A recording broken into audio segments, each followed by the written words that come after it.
Alright, so kalau diberi peluang lagi untuk tahun depan Influencer World Cup 2026, Jemi, kau nak main lagi tak? Kau ni kira star untuk tim Malaysia ni. Tak.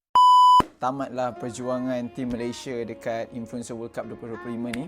Ada manis-manis, ada pahit-pahit. Sepanjang 9 hari kita orang kat sini, kita orang training dekat Penang, training camp.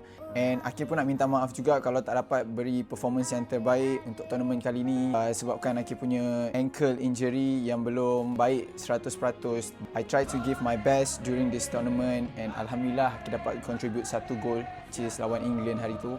To be honest, gol yang paling cantik lah Akil pernah hasilkan. Pada korang, kalau ada yang nak join Influencer World Cup untuk 2026, Akil suggest untuk korang start training, kumpul korang punya followers, and insyaAllah kita jumpa Influencer World Cup tahun depan. Alright, so kalau diberi peluang lagi untuk tahun depan Influencer World Cup 2026, Jemi, kau nak main lagi tak? Kau ni kira star untuk tim Malaysia ni. Tak, kalau diberi peluang tahun depan memang aku main lah. Kalau tak ada rezeki tak apa lah, dia bagi peluang dekat orang lain lah. Okay guys, so see you in the next one. Let's go Team Malaysia. Bye.